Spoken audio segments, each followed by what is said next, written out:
fa androany kosa no nanolorana ny loka ho an'ireo izay tsara vitana tamin'ilay tombola Azia Injo izay nitotosaina teny amin'ny Forelo Expo Tanjombato ny 12 ka hatramin'ny 15 ny volana Martsa teo.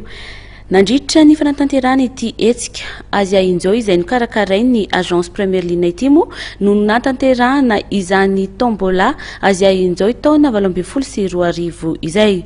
12 menadamo ireo nahazo loka sy tsara vitana tamin'izany.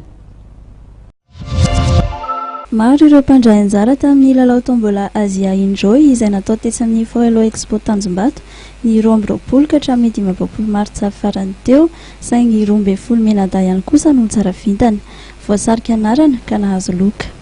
12 be zao ny olona nosarena loka.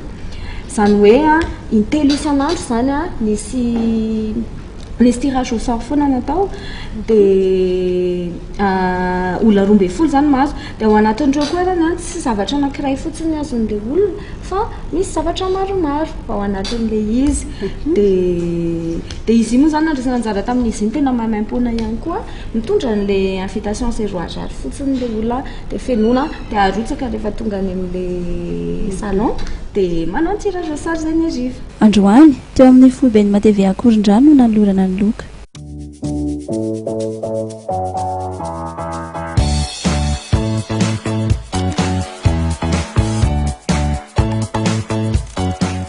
Nilaza ho afa-po ireo mpandray anjara tamin'izany ary nirary ny tohizan'ny hetsika toy izao. Afaliana moa zany ny antena rehefa ohatra ka re hoe nahazo an'ilay loka dia nitohatra aty le izy rehefa voaray le loka fa dia tena feno dia feno tokoa ny fo faly ary tena mirana mihitsy. Misaotra betsaka ny Azia Injo Madagasikara zany karakaran'ity hetsika ity, tena nafa-po mihitsy le izy ary tena feno fifaliana fianakaviana atao anatin'izay hetsika izay. Tsapa sy hita teo amin'ny manodidina zany ary tena hitanay ihany koa dia hita ihany koa fa tena tanteraka le izy dia manentana ny zao hetsika zao zany mba hitohy hatrany ho an'ny vahoaka malagasy fa tena ilaina tokoa le izy eo amin'ny fahalalana ny zava-misy amin'izao fotoana zao sy ny fivoarana. Faly dia faly tokoa nahazo an'ity raoby ity. Misaotra indrindra nanao an'ilay hetsika Azia Injo fa tena nanome soro tokoa nanome an'ity loty dia misaotra betsaka tompoko. Nao mitateraka ny hetsika Azia Injo Madagasikara 2024 hoy ny mpikarakara satria maro ireo nandray anjara, afa-po ihany koa ireo mpitsidika. Hetsika manaraka karakarain'ny agence Première Ligne kosa ny Foire Internationale de Madagascar na ny film izay ataony 3 ka hatramin'ny 4 May ho avy izao eto amin'ny Forelo Expo Tanjombato. Isy hatrany ny lalao tombola izay azona fiara 4x4 Mahindra amin'ny hetsika io.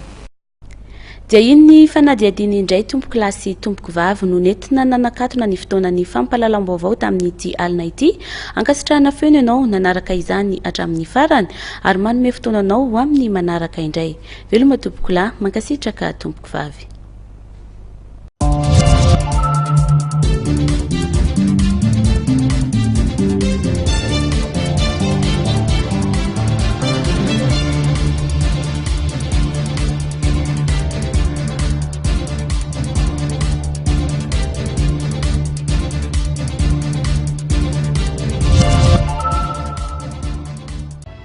Mandananareo makany amin'ny assurance aro maka vola fa zanana assurance AVA aro ny vahoaka. Tenareo koa misoratanarana dia izao an'izay ho taranakareo zay narahanao teo ny vaovao niaraka tamin'ny assurance aro. Vaovao niarahanao tamin'ny bijouterie Gavaka.